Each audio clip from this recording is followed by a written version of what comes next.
Halo Sobat Fishing, jumpa lagi dengan saya Angler Kidal.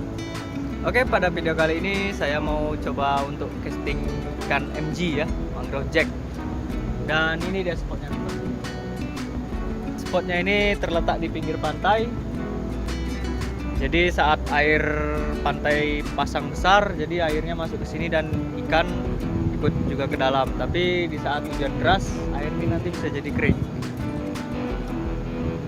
Dia dekat pinggir pantai. Nah, itu pantainya seperti ini.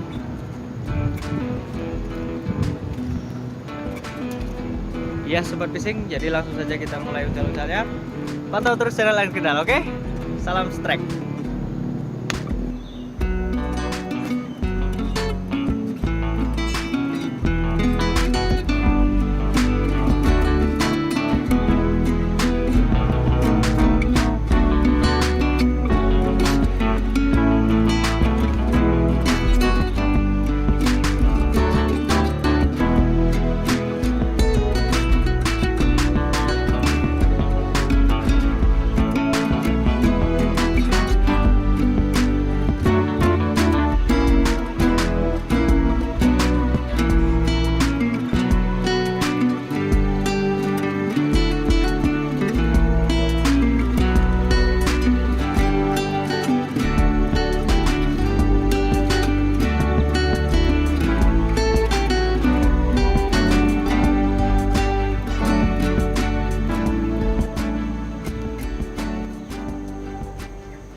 Mantap.